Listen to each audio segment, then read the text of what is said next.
I've sort of been thinking a little bit about how people can take control of their own experiences and separating performance from experience. And I think they can be very, very separate things. And I think most of the time, and for most of my career, what it was I'd go away on a trip and my experience was dictated by my performance.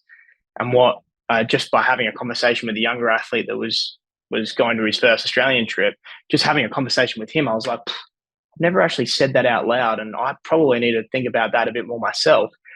So I'd be interested to see what you think about it. But basically, I would say that your experience or your decision to have a positive experience precedes the experience itself.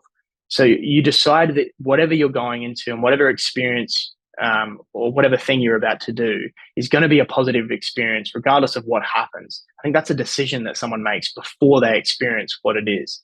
And I think that going into a competition or going into an event like that means that whether the results are good or bad, or whether what happens to you is typically good or bad, if you're going in with a positive mindset and with the decision that the experience is inevitably positive, then there's nothing but positivity you can take from that experience, regardless of the results. If you don't make that decision before the event, if you don't decide that this is going to be a great experience and you go in with that mentality, then what you do is you leave, all you have control over is the results.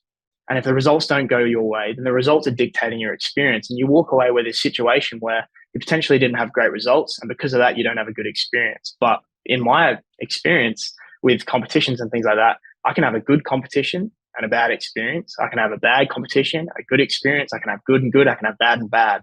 And the difference that I've been able to identify is that it's my mindset going into the competition. I'm always preparing for the results exactly the same way. I'm always working smart, working hard towards the results.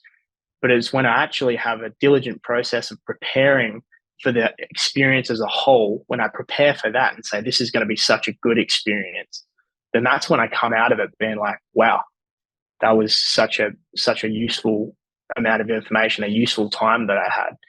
Yeah, look, I think for me it is I love that. I think it's spot on. The bit I would add in as well is and talk around people linking their self-worth and their self-esteem and their self-confidence with the expectation of their outcome. So they may go into a performance expecting something, and that expectation can literally kill them. That can cripple them by there being so many things that are out of their control. Makes it quite interesting in your sport because there are so many things you don't necessarily have too many external factors. Your role is to practice your routine and then execute on the day. So your job is execution. In another sport, if we take tennis, anything that's got an opposition in it, there are so many things that then become out of your control. They become, in a sport like mine, cricket, there are conditions that become out of your control.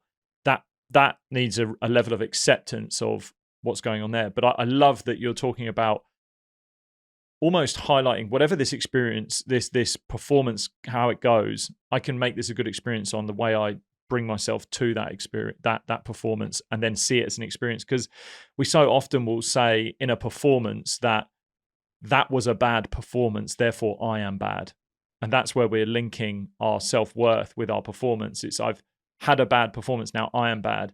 And I think that's why having personal values, personal goals, and intrinsic motivations going into a performance is really important, because the outcome, the result, no matter that, even though you can influence it, it's not 100% guaranteed.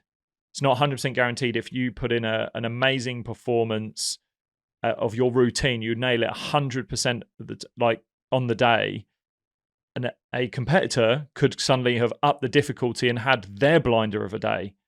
But so does that make your performance a bad one, right? It doesn't. You may not have had the outcome that you wanted, but you have done everything you can to make that experience the best it possibly can be. So I love that. And I think it's so important to make sure that you have those expectations, the motivations set, and you're not linking your performance with your self-worth. And that does take some work. That takes that active process of, before you go into something, journaling, writing it down, talking it out, saying to yourself or someone else, this is what I want to see this as, rather than, and I value myself on the effort and my attention that I put into an event rather than just the outcome.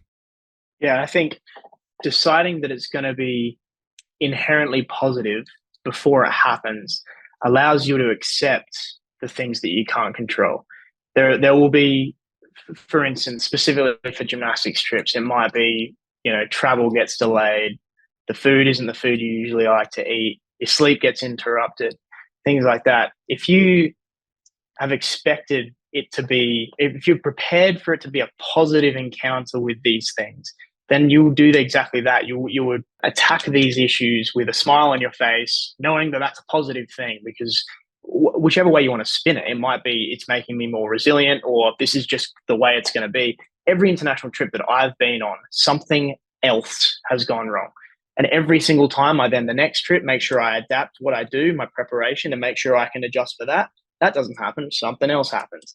And now the understanding of that and the acceptance that not maybe, definitely something is going to happen, it just relieves all pressure, because now you're expecting the unexpected, which means you're ready to adapt in any way that you need to.